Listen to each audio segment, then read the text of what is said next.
Cada segundo vale. No te pierdas nada. Seguinos en Twitch como Radio Sónica. El patriarcado es un juez que nos juzga por nacer, y nuestro castigo es la violencia que no ves. El patriarcado es un juez. Hola, ¿cómo están? Bueno, empezando una nueva semana aquí desde Radio Sónica. Y con una semana pasada con mucho movimiento, tuvimos marchas y eventos múltiples. En primer lugar, el Ni Una Menos del 3 de junio se corrió para el 4 de junio, donde tuvimos una muy multitudinaria marcha, donde no solamente acompañamos a jubilados y jubiladas, sino que también las feministas nos movilizamos diciendo Ni Una Menos en el 10º aniversario.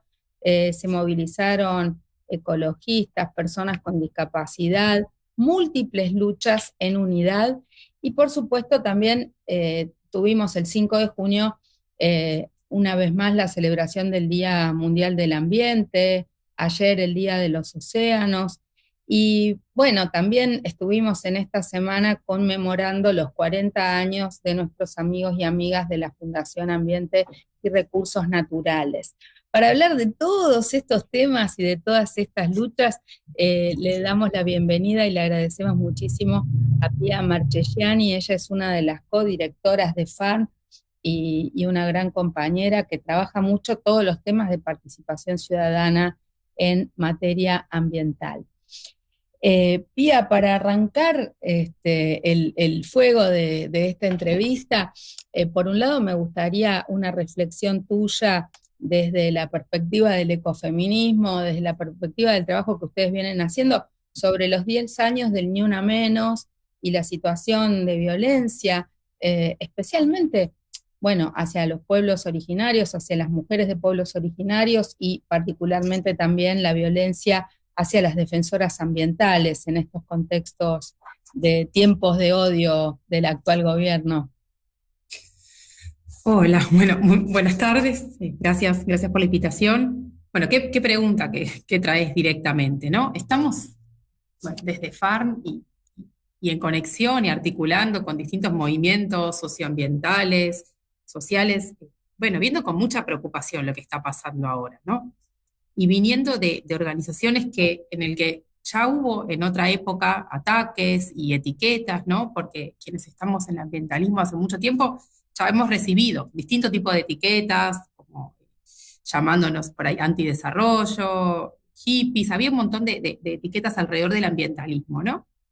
Falopa, bueno, podemos seguir colectando, pero el nivel de violencia y de odio que estamos viendo ahora con este gobierno y a través de distintos mecanismos es superador, ¿no? Entonces veníamos con una historia en algunos casos de gran dificultad, pero vemos que con la llegada del gobierno ahora aparece un empuje mucho más fuerte a todo quien, toda que piense distinto, y ese pensar distinto está cada vez más estigmatizado, está cargado de palabras y involucra, bueno, distintas esferas, ¿no? Entonces, la violencia que hoy vemos también asociada a un modelo productivo, excluyente, bueno, está en todo su esplendor y está ocupando también distintos canales, ¿no? No es solamente es la protesta en la calle, es el uso de las redes sociales y las tecnologías,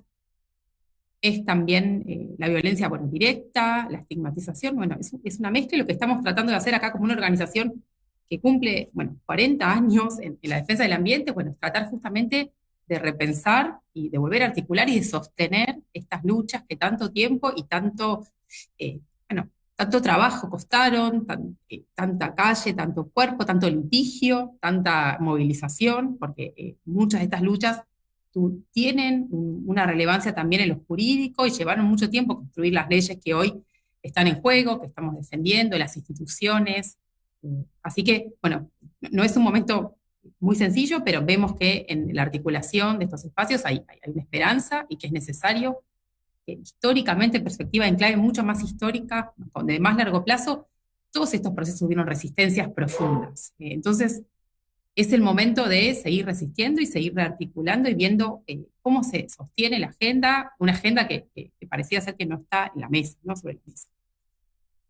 Acompañamos a FARN en su evento de 40 años, que es un montón, y en la presentación de este nuevo informe, que no sé, ahí se ve bien, es el nuevo informe de FARN que todos los años, hace ya varios años, no sé cuántos, porque no son 40, pero por lo menos 15 años de informes. 17 años de informes de FARN, nos entrega nuevamente un provocativo título que dice La disputa por el futuro, y hubo un muy lindo panel donde también nos van a estar acompañando en la segunda parte del programa algunos de los integrantes, pero me gustaría que nos digas un poquito cuál es la evaluación que hace FARN de estos 40 años de trabajo, hoy ya hablando de ecología, hablando de nuestros bienes comunes, más allá del nombre originario de FARN, que hablaba de recursos y de ambiente. Creo que hemos avanzado en la evolución sobre la comprensión de la naturaleza, de los derechos de la naturaleza, y también en una articulación que trasciende el rol jurídico de FARN hacia, digamos, esto que vos estás diciendo, ¿no? Como la consustanciación y la construcción colectiva con los movimientos sociales en los territorios, con las personas que a veces están poniendo el cuerpo en las luchas de defensa por estos bienes comunes. Bueno, a ver, tratando de recapitular un poco la historia de FARN, ¿no? FARN empezó a trabajar como un lugar más pequeño de reflexión, de alguna manera, antes que estuviera el derecho al ambiente sano, peleando por ese reconocimiento jurídico, ¿no? Y aportando un saber de profesionales muy comprometidos con el derecho al ambiente sano, aún antes de que llegara la reforma del 94, ¿no? Y fue transitando sus primeros años, también después empujando los procesos normativos, la institucionalidad, ¿no? ¿Qué se necesita para que después de la reforma y reconocimiento, para que ese derecho, que estaba en un papel muy bonito, realmente fuera efectivo, ¿no? Que hubiera una implementación real y que cada persona, cada argentina, cada argentino sintiera una protección ambiental. Y eso involucró procesos normativos, de creación también de aportes, de investigaciones, que fueron ayudando a pensar cómo debía implementarse efectivamente en un sistema federal, donde hay provincias, donde hay nación, un Estado central, donde hay pesos, contrapesos, tensiones, donde hay también un rol que no desconocemos, ¿no? También una economía capitalista global, donde los países del sur global juegan este rol y tienen menos margen y menos autonomía para decidir sobre su desarrollo, por dónde sí, por dónde no. Pero bueno, FARN fue aportando esa mirada. Después también incorporó el litigio estratégico, el litigio de interés público, para justamente ahí donde se veían algunas resistencias, algunas dificultades para hacer avanzar la discusión y la agenda, utilizar la justicia. La justicia en un tiempo inicial fue un gran aliado de estas luchas. Bueno, te voy a preguntar justo a vos, Luber, un poco del rol que tuvo la Corte Suprema en la causa Mendoza, ¿no? Bueno, y transitó unos caminos donde muchas de estas luchas, estos reconocimientos fueron plasmados por la justicia. Ahora vemos que, bueno, esto no está siendo sostenido de igual manera, pero también vimos, y hace un tiempo, ya hace más de 10 años, que también FARN incorporó una mirada económica mucho más fuerte, justamente una vez que estaban las normas, que estaba la institucionalidad, que se empujaba por la implementación, también para aportar una mirada económica. Cuando hablamos de protección ambiental, de bienes comunes, no estamos hablando más que los contrapesos a un sistema económico que si no tiene algún freno y alguna puesta, digamos, algún balance, tiende a pensar, si miramos las miradas ortodoxas o aún las heterodoxas de la economía, vemos que la única propuesta es crecimiento económico al infinito en un planeta finito. Entonces, FARN trató de dar una discusión sobre la falsa dicotomía. Siempre nos dicen, bueno, pero es que crecimiento económico o es el desarrollo o es la protección ambiental. Nosotros creemos que hay una posibilidad donde eso esté de la mano, ¿no? Que tiene que haber un bienestar de las personas, que tiene que estar definido también de una manera más compleja, que solamente mirar hacia indicadores cuantitativos de la economía, sino ver, bueno, qué es realmente ese bienestar de las personas, y que esto es, no es solo que el ambiente es un elemento más, es el centro de ese bienestar. No podemos sostener y tener una calidad de vida si no tenemos un ambiente sano, agua para tomar, hábitat, salud, y tenemos una calidad de vida posible. Entonces, un poco PAN fue transitando en estos 40 años también, fue complejizando la agenda, empezó digamos, por el inicio, como tener el derecho, y luego fue llegando a discutir su complejidad y ver, bueno, cuáles son esas dificultades hoy en día, ¿no? ¿Qué es esta mirada que vuelve sobre la mesa sobre la naturaleza? Es así como un recurso natural, que hay que sacarlo todo sí o sí, es la única forma y el único destino que tenemos, y además quien se oponga a esta mirada va a sufrir agresión de cualquier tipo, ataques personales, o no van a poder protestar para reconocer sus derechos, criminalización, o bueno, todo lo que sabemos que está sucediendo con un poco la forma en que el gobierno está encontrando para sostener sus decisiones cuando no tiene este aval democrático más amplio, ¿no? Más allá del contexto electoral, ¿no? El informe del año pasado era un poco remando contra la corriente o nadando contra la corriente. Recuerdo una etapa muy, muy bonita. Pero este informe de este año tiene una persona en soledad en el medio de la nada, en un futuro probablemente distópico al que estamos actualmente. ¿Cómo ves? Porque veníamos remando contra la corriente o nadando contra la corriente en muchos aspectos. Si bien se conquistaron muchas normas constitucionales y leyes, bueno, ¿cuál es la expectativa en este contexto donde se han desmantelado áreas del Estado, como el caso de Acumar o el propio Ministerio de Ambiente? Se han retaseado presupuestos, tenemos ejemplos de leyes que obligan a tener un presupuesto y esto no estaría funcionando, como es el caso de Bosques, donde hay amenazas para modificar por decreto las leyes vigentes, incluso la sanción del RIGI de alguna manera pone en vilo a toda la legislación protectora ambiental vigente. En ese contexto, y a pesar de que nunca tuvimos un gobierno ecologista en ninguno de los casos, pero ¿cómo ven ahora la situación de los gobiernos provinciales? Recordemos que el tema ambiental también tiene una responsabilidad importante, las provincias, los poderes judiciales. ¿En dónde se puede pivotear? ¿En qué actores políticos podemos pivotear en este contexto tan depredador en el ámbito del gobierno nacional? Bueno, por ahí un tema para decir que lo que vemos de diferencia es que ahora hay un ataque directo a la agenda y una negación, ¿no? Porque también esto es un elemento nuevo. Antes, como decías, no hubo gobiernos ecologistas o que tomaran la bandera, sí hubo en distintos gobiernos actores que sí sostenían esta agenda y que la impulsaban en el Congreso, en las legislaturas, a nivel provincial también. Pero ahora vemos como que desaparece y es como algo que no existe, ¿no? Si vemos el cambio climático, es lo más claro. Directamente esto no es un problema que haya que atender, y acá hay algo que también no es menor, ¿no? Esta visión del Estado mínimo, que no debe, como lo más chico mejor, con esta idea de el superávit fiscal, hay que tener cuentas que cierren a cualquier costo, y acá está un poquito la relación con el presupuestos que no solo no se asignan, sino que después se subejecutan, y eso es lo que permite que de afuera vaya quedando bien la cuenta, ¿no?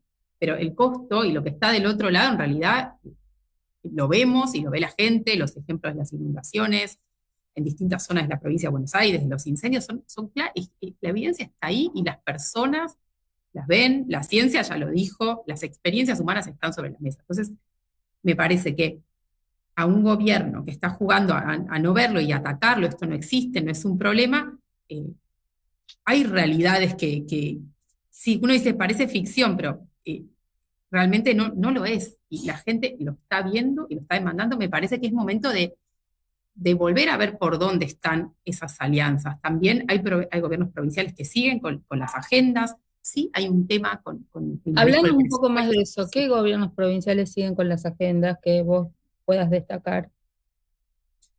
Bueno, hay agenda en el gobierno de Santa Fe, de la provincia de Buenos Aires. Nosotros estamos tratando de seguir trabajando, ¿no? Sobre todo con lo que es la política climática, a ver cuáles son los planes subnacionales, qué es lo que están proponiendo los gobiernos realmente donde quieren seguir impulsando estos temas. Después, digamos, hay distintas provincias, lo que pasa es que hay varias tensiones y hay un problema muy grande alrededor de cómo se reparten los recursos, el presupuesto, cómo se asigna con las provincias y la idea, sobre todo en temas que vengo trabajando más con la minería, es ver estas actividades extractivas como una caja donde entonces todo lo que hay alrededor de protección ambiental, la evaluación de impacto ambiental, la consulta previa a comunidades indígenas y demás, es algo que siempre se deja de lado a favor de capturar la inversión y los efectos que podrían llegar a venir. Sí, sin duda un momento difícil, pero nosotros creemos que esto no va a quedar así, esto es un indicador de cómo va a seguir, digamos, la agenda para siempre, ¿no? Como Hay, justamente lo que estamos discutiendo. hay un debate constitucional en Santa Fe. ¿Tenemos alguna expectativa de que se incorpore en esa constitución provincial? ¿Está en debate algo más avanzado de lo que tenemos a nivel nacional o a nivel de otras provincias? Bueno, desde sociedad civil se está empujando visiones más ambiciosas en estos temas. Después habrá que ver un poco, y es como la foto de época de cómo está el debate político en estos temas y hasta qué punto se sostienen estos posibles acuerdos. Pareciera ser que las disputas entre los poderes políticos no está teniendo en cuenta las preocupaciones ecológicas, ambientales, el ejemplo de no poder nombrar al titular de la Defensoría del Pueblo hace más de 15 años. Es un ejemplo claro donde nuestros gobernantes no están mirando los temas que le preocupan a gran parte de la ciudadanía y pareciera ser muchas veces que al electorado tampoco, al sostener a estos gobiernos con tan amplio apoyo, supuestamente, ¿no? Bueno, si no les importan los temas sociales y tuvimos que hacer semejantes cantidades de movilizaciones para que al final hubiera media sanción a un bono mínimo para los jubilados o para las personas con discapacidad, una ley de emergencia, imagínate qué les pueden importar los temas ambientales que a veces no se ven, hasta que no hay una inundación o un incendio y se muere gente, no los ven, ¿no?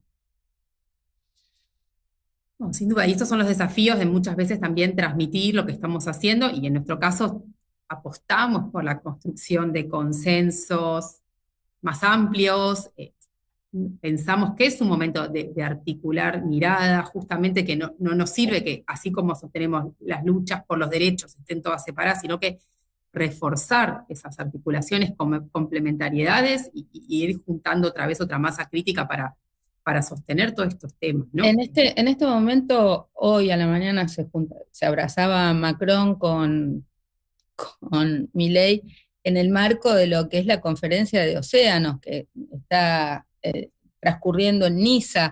¿Qué expectativas hay de los acuerdos que han firmado Macron y Milei? Porque esta no es la primera conversación entre ellos, y recordemos algún tuit donde Macron le agradecía a Milei, digamos, los entendimientos que estaban teniendo. Entendemos que el tema está directamente asociado al litio en Argentina, así que nos gustaría escuchar tus reflexiones al respecto. A ver, pareciera ser como que hay como un doble nivel de las conversaciones, ¿no? Lo que solemos ver y vimos desde la perspectiva, no sé, de este último año y medio, las salidas son a buscar inversiones, ¿no? O sea, a conseguir quién quiere invertir en algunos sectores extractivos estratégicos.